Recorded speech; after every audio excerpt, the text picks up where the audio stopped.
ডাক্তারবাবু হঠাৎ রাজনীতিতে আসলেন কেন? ঠিক হঠাৎ বলবো না। আমাদের পরিবার এবং আমি নিজেও ছোট থেকেই রাজনৈতিকভাবে সচেতন, এবং আমি যখন এমার্জেন্সি হয়েছে তখন আমার মনে হচ্ছিল এটা অন্যায় হয়েছে রাষ্ট্রের জন্য। এবং তখন আমি অ্যাক্টিভলি আন্দোলন করি জনসংঘর্ষ সমিতি জয়প্রকাশ নারায়ণের নেতৃত্বে। সেখানে জেল ভরো আন্দোলন, অসহযোগ আন্দোলন, অনেক কিছু অ্যাক্টিভলি আমি সেই সময় কাজ করেছি। তখন আমার ক্লাস 9। আমার বন্ধুরা সব জেলে গেছে, আমার আত্মীয় স্বজন অনেকে জেলে গেছে। তারপর ডাক্তারি পড়া, ডাক্তারিতে চলে যাওয়া, আরও পড়াশোনা করা, ফিরে এসে চাকরি করা, গ্রামে ঘোরা। তারপরে মনে হয় না, ডাক্তারি করতে করতে ঠিক পুরোদস্ত রাজনীতিবিদ হওয়া যাবে না। সেই জন্য রিটায়ার্ড হয়েছি সার্ভিস থেকে। আমার মনে হয়েছে না, এবারে চিকিৎসা করা বাদ দিয়ে সমাজের একটু চিকিৎসা করি, তাই জন্য এসেছি। সমাজের চিকিৎসা করতে এসেছেন। আপনি জনসংঘের পুরনো কর্মী বললেন আপনি আমাকে। তো এই বহরমপুর মতো একটা লোকসভা কেন্দ্র, যেখানে সব থেকে বেশি মাইনরিটি ভোট, যে কেন্দ্র মানে জেতা অত্যন্ত কঠিন বিজেপির পক্ষে, এরকম একটা কেন্দ্র কেন? আমি একটা কথা বলছি, আমি নিজে ব্যক্তিগতভাবে মাইনরিটি মেজরিটি ব্যাপারটা মনে করি না। আমি এই কিছু কিছু শব্দ আছে যেগুলো আমার খুব বেশি পছন্দের নয়, যেমন ধর্মনিরপেক্ষ শব্দগুলো, সম্প্রীতি শব্দগুলো, এগুলো মনে হয় সব রাজনৈতিক শব্দ। আমাদের রাষ্ট্রটা ধর্মনিরপেক্ষ, মানে রাষ্ট্রের কোনো ধর্ম নেই। রাষ্ট্র না ইসলাম ধর্মে চলে, না হিন্দু ধর্মে চলে, না খ্রিস্টান ধর্মে চলে। রাষ্ট্রের ধর্মগ্রন্থ হচ্ছে সংবিধান। রাষ্ট্রের সংবিধানের যে মন্দির সেটা বলতে পারেন পার্লামেন্ট। আর আমরা সংবিধানকে সামনে রেখে আমাদের দেশ পরিচালনা করি। আরেকটা কথা খুব ইম্পর্টেন্ট, আমরা মানুষরা, রাজনৈতিক লোকেরা, মানুষ নিজেকে ধর্ম নিরপেক্ষ প্রমাণ করার চেষ্টা করে। ধর্ম নিরপেক্ষ প্রমাণ করা যায় না। মানুষ হয় ধর্মে বিশ্বাসী, নাই ধর্মে অবিশ্বাসী। যিনি ধর্মে বিশ্বাসী, তার প্রথম ক্রাইটেরিয়া হচ্ছে নিজের ধর্ম বিশ্বাস করার সঙ্গে সঙ্গে অন্যের ধর্মকে সম্মান করতে হবে। যে ধর্ম বিশ্বাসী মানুষ অন্যের ধর্মকে সম্মান করে না, তার ধর্ম বিশ্বাস করার কোনো অধিকার নেই। আপনি হয়তো ঠিকই কথা বলেছেন। বাস্তব জায়গা থেকে আপনারা যারা মানুষ, তারা প্রত্যেকে হয়তো মানব ধর্মে বিশ্বাস করি, ঠিকই। কিন্তু রাজনীতির ক্ষেত্রে আমরা দেখেছি এই ধর্মের কার্ড তো যেমন সব বিজেপি খেলছে, তেমনি অন্যান্য পলিটিক্যাল পার্টিও খেলছে। একটা কথা মাথায় রাখবেন, আমাদের ভারতবর্ষে যখন ধর্মভিত্তিক ভাগ হয়েছে তখনই বিষবৃক্ষরোপণ হয়েছে। এই বিষবৃক্ষকে তুলতে গেলে কিন্তু আপনাকে রাজনৈতিকভাবে লড়াই করতে হবে, এবং রাজনৈতিকভাবে এই বিষবৃক্ষকে তুলতে হবে এবং বলতে হবে ধর্মনিরপেক্ষ রাষ্ট্রের ধর্মটা নিজের ব্যক্তিগত ব্যাপার। ধর্ম নিয়ে রাজনীতি করা, সেই সংখ্যাগরিষ্ঠের রাজনীতি করা, সংখ্যালঘুর রাজনীতি দুটোই সমান অপরাধী। সুতরাং আমি নিজে বলবো এটার উৎপীড়ন হওয়া দরকার, এটা তুলে ফেলা দরকার। ধর্মচারণ করতে পারে, কিন্তু ধর্ম নিয়ে সংখ্যালঘুকে তোষণ করে তার কাছ থেকে ভোট নেবে, কি একটা প্রচ্ছন্নভাবে তাকে সাপোর্ট করবে, তাকে তার অন্যায়গুলোকে মানবে না, এইগুলো চলবে না। সবাইকে, সব মানুষকে সমান অধিকার এবং সমান বিচার ব্যবস্থার মধ্যে আনতে হবে। এখানে ধর্মটাকে কোনো প্রাধান্য বা তাকে কোনো অপ্রাধান্য দেওয়ার কোনো জায়গা নেই। নির্মলবাবু দেখুন, আপনি একজন যশস্বী চিকিৎসক। রবীন্দ্রনাথ বা অনির্বাণ ভট্টাচার্যর ছবি যিনি বাড়িতে লাগান, তিনি কি বিজেপির সঙ্গে থাকতে পারবেন? বলছি, বিজেপি মানে হচ্ছে একটা ধর্মনিরপেক্ষ রাষ্ট্র, ধর্মনিরপেক্ষ দল।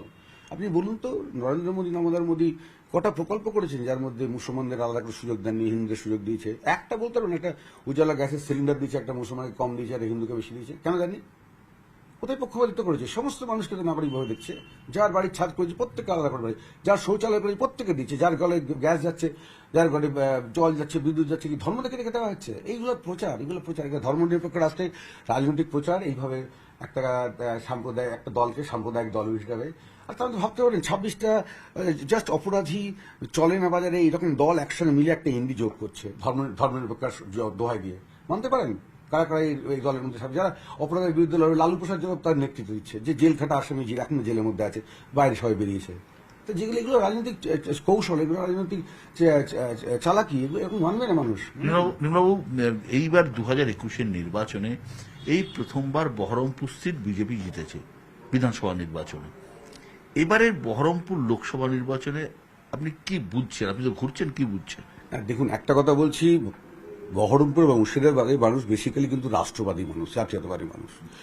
এই জাতীয়তাবাদী ঘটনা কিন্তু এখানে জনসংঘ বলুন, রাষ্ট্রীয় স্বয়ংসেবক সংঘের কথা বলুন, বা যে কোনো রাষ্ট্রবাদীর কথা বলুন, তারা কিন্তু এখানে খুব কাজ আছে তাদের, অস্বীকার করতে পারবেন না। ভোটে জেতাটা বেসিক্যালি পাওয়ার পলিটিক্স। এখানে কার কত শক্তি আছে, কে কত বোম মারতে পারে। আমি নিজে হাসপাতালে ছিলাম, আপনি একবার পঞ্চায়েত নির্বাচনে প্রায় 40 জনের বেশি আমি হাতে অ্যাম্পুট করেছি বোম মারতে গিয়ে। পা কেটেছি প্রায় 8-9টার। আমাদের অ্যাম্পুটেশন খাতা থাকে, সব লেখা থাকে। চোখ চলে গেছে কত লোকের তার ঠিক নেই বোমবার থেকে। মুর্শিদাবাদ জেলা আমার নিজের বহরমপুর ডিস্ট্রিক্ট হসপিটালের কথা বলছি। না, বলছি মুর্শিদাবাদ জেলা তো এটার জন্য বিখ্যাত। এই জন্য বলছে, কারা করছেন? আপনি কি মনে করেন তা অশিক্ষিত? শিক্ষিত সমাজ রাজনীতির কারণে ওই গরিবগুলোকে, অশিক্ষিত মানুষগুলোকে দিয়ে বোম বাঁধায়। এর প্রতিবাদ হওয়া উচিত। আমরা ছোটবেলায় দেওয়ালে লেখা থাকতো, শিক্ষা আনে চেতনা, চেতনা আনে বিপ্লব। এসবগুলো ভুলে যান। অনেক শিক্ষা এসেছে, চেতনা আসেনি, বিপ্লব আসেনি। বোম বাঁধতে এখন এই সংখ্যালঘু সম্প্রদায় যেটা বললেন, এর কি উন্নতি করেছে 72-75 বছর ধরে মানুষ? কোন রাজনৈতিক দল এই সংখ্যালঘু সম্প্রদায়ের জন্য কোনো প্রকল্প করেছে? কোন কারখানা হয়েছে? কোন জায়গায় মানুষের কাজ হয়েছে? কোথায় কর্মসংস্থান হয়েছে? কিচ্ছু তো হয়নি। কেন হয়নি? মানুষগুলো পরিযায়ী শ্রমিক হয়ে বিদেশে চলে গেছে। কারোর চোখে জল পড়েছে এক ফোঁটা? তারা নিজেরা বাঁচার তাগিদে আজকে দেশ ছেড়ে পালিয়ে গেছে। এটা কি সুখকর স্মৃতি আমাদের কাছে? একদম অস্থিরতা এটাকে। বাবু, আপনি একদম ঠিক কথা বলছেন। এই জায়গা থেকে আপনাকে যদি আমি জিজ্ঞেস করি, ধরুন আপনি রাষ্ট্রবাদের কথা বললেন, যে বহরমপুর একটা রাষ্ট্রবাদী ভাবনা বা চেতনা বহরমপুরবাসীর মধ্যে রয়েছে। এই জায়গায় দাঁড়িয়ে দীর্ঘদিন ধরে বহরমপুর কেন্দ্র আরএসপির দখলে ছিল, দীর্ঘদিন ধরে। তারপরে অধীর চৌধুরী এসছে, কংগ্রেস কি আপনি রাষ্ট্রবাদী মনে করেন? এখানে অধীর চৌধুরী জেতাটা কিন্তু বেসিক্যালি আপনি আগের ভোটের সঙ্গে একটু তুলনা করবেন না। কারণ এখন কিন্তু কংগ্রেস তখন ইন্দিরাজি ছিলেন, বা তারপরে রাজীব গান্ধী ছিলেন। এখন ব্যাপারটা যেটা কংগ্রেস বলতে গেলে এখন রাহুল গান্ধী। এখন অধীর চৌধুরী কিন্তু অধীর চৌধুরী বোধ হবে না। এটা রাষ্ট্রের নিয়ন্ত্রণের। আপনি কি ইন্দিরা গান্ধীকে রাষ্ট্রবাদী মনে করতেন তার মানে? না, রাষ্ট্রবাদী বলছি না, আমি সেই সময় কথা বলছি, রাষ্ট্রবাদী বলছি না। আমি একটা ক্যান্ডিডেট, নির্মল শাহ, অধীর চৌধুরী একটা ক্যান্ডিডেট। আসলে কিন্তু মোদির সঙ্গে রাহুল গান্ধীর লড়াই, এনডি জোটের লড়াই, মোদির সঙ্গে মমতার লড়াই। আমরা একটা আমরা সৈনিকের মতো। সুতরাং আপনি মোদীকে পছন্দ করবেন না রাহুল গান্ধীকে পছন্দ করবেন। এখানে আপনি অধীর চৌধুরী 5 বার জিতে যাবে, এবারে জিতে যাবে, এত সরলীকরণ করবেন না, তাহলে আপনি ঠকে যাবেন। উনি 5 বার জিতেছেন মানে উনি চাপে আছেন, কারণ ওনার বিপক্ষে কোনো ভালো প্রতিদ্বন্দ্বী ছিল না। এবারে কিন্তু উনি স্ট্রং প্রতিদ্বন্দ্বিত্ব আন্ডারে পড়েছেন। আমি কম পপুলার নই। এখানে আমি 34 বছর আছি, অধীর চৌধুরী বেশি দিন থেকে আছি, এবং আমি এখানে প্রচন্ড পপুলার। আমি এখানে অনেক দিন সার্জারি করছি, অনেক দিন মানুষের পাশে আছি, সুখ দুঃখে। এখানে গোকর্ণ টর্নেডো হয়েছে, আমি গেছি, আমি মানুষের মৃতদের পাশে দাঁড়িয়ে চিকিৎসা করেছি। এবং আমি এখানে যখন করোনা হয়েছে, ঘরে ঘরে করোনা হয়েছে, আমি এখানে বিভিন্নভাবে হাসপাতালে চিকিৎসা করেছি, করোনা পেশেন্টদের অপারেশন কিন্তু আমি করেছি। মানুষের পাশ থেকে আমি কোনোদিন সরে যাইনি। মানুষ জানে নির্মলা শাহ। আর ধর্ম কথা বলছেন, আপনি এখানে যে কোনো মানুষের কাছে যান চিকিৎসা করতে গিয়ে, বা মানুষ মানবতাবাদী বিশ্বাস করে, সে ধর্মটাকে কোনো প্রশ্ন নয়। আমি রাষ্ট্রবাদী বিশ্বাস করি। বাবু, ইউসুফ পাঠান না অধীর চৌধুরী, আপনার নিয়ারেস্ট মানে নিকটতম প্রতিদ্বন্দ্বী কে? এইখানে আমি একটা কথা আপনাকে বলছি, এটা খুব মুশকিল প্রশ্ন। কারণ আমার মনে হচ্ছে যে আমি যখন গ্রামে গ্রামে, বিশেষ করে আমাদের যারা ইসলাম সম্প্রদায় বিশ্বাস, সেই সব মানুষদের কাছে গেছি, আমি অভূতপূর্ব সাড়া পাচ্ছি। তারা আমাকে জড়িয়ে ধরছে। কারণ বেশিরভাগই আমি যেখানে যাচ্ছি, বাবা চিনতে পারছো, আমি ডাক্তার নির্মল শাহ। হ্যাঁ, চিনতে পারবো না? তুমি তো আমার মেয়ের গলবারে করেছিলে বাবা, তুমি আমাকে চিনতে পারবো না? ভোট দেবে তো? সে বলে তোমাকে ছাড়া কাকে ভোট দেবো? হয়তো ভোট দেবে কি দেবে না জানি না, কিন্তু এই যে রেসপন্স, আমি বললাম না, আপনারা ওই সংখ্যালঘু মুসলমান, বিজেপি মানে মুসলমান বিরোধী, বিজেপি মানে এই এরকম যে ভাবছেন না, সরলীকরণ করবেন না। আমি বলছি আপনাকে সরলীকরণ করবেন না। ভোটের রেজাল্ট কি হবে আমি জানি না। প্রতিদ্বন্দ্বীকে আবার বলছি, ভোটের আগে এই ধরনের ফোরকাস্ট করাটা, একদম জ্যোতিষী করাটা ঠিক নয়। কারণ বলছি, এটা ক্রিকেট খেলার মতো। লাস্ট বল না হলে, কালকেও দেখবেন, লাস্ট বল না হলে বলা যাবে না রেজাল্ট কি হবে। আমি জানি না কে প্রতিদ্বন্দ্বী, তবে একটা কথা বলছি, সেকেন্ড থার্ডের জন্য লড়াই হবে। ফার্স্ট কিন্তু যে হবে সে কিন্তু ঠিক হয়ে গেছে মানুষের মনের কাছে। আপনি বলে নিলাম ফার্স্ট ঠিক হয়ে গেছে, আপনি ধরে নিলাম আপনি বহরমপুর কেন্দ্রে জিতছেন, খুব ভালো কথা ডাক্তারবাবু, আপনি জিতুন। কিন্তু আপনার কাছে কোথাও, আপনি তো ভোট যেহেতু করতে নেমেছেন, আপনিও তো দেখছেন যে হিসাব করছেন, অঙ্ক করছেন, আপনি সায়েন্সের স্টুডেন্ট, বিজ্ঞানের ছাত্র।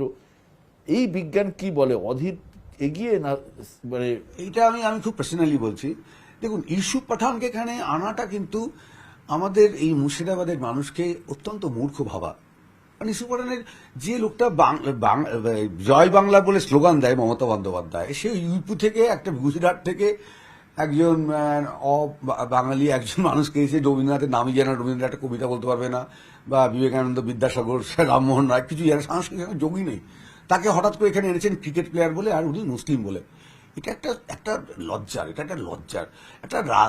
একটা জাতীয়, একটা কি বলে, ছোট্ট একটা রাজ্যের একটা দল, সে গুজরাট থেকে কেন গুজরাটের লোক এখানে আসবে রাজনীতি করতে? রাজনৈতিক আমাকে ধরো ডিএমকে একটা ক্যান্ডিডেট করে দেয়, হাসবে না লোকেরা? এটা হাসির খোরাক হয়ে গেছে ইউসুফ পাঠান। ইউসুফ পাঠান নিজের সম্মান থাকলে এটা আসতেন না। আপনি অধীর চৌধুরী কি আপনার প্রধানতম প্রতিদ্বন্দ্বী বলে ধরছেন? আমি আবার বললাম, লাস্ট বল না, লাস্ট গেম, মানে খেলা না হওয়ার পর্যন্ত রেজাল্ট বলতে পারবো না। বললাম তো দ্বিতীয় তৃতীয় নিয়ে প্রশ্ন থাকবে কে হবে, ফার্স্ট নিয়ে কিন্তু মানুষ ঠিক করে ফেলেছে, যেটা আমার রিডিং, এটা আমি বলছি না। ক্রিকেটের ইউসুফ পাঠানো বলছেন খেলা হবে, নির্মল বাবু বলছেন কিন্তু খেলা হবে, লাস্ট বল অব্দি ওয়েট করতে হবে। অনেক অনেক ধন্যবাদ নির্মল বাবু আমাদের সাথে থাকার জন্য।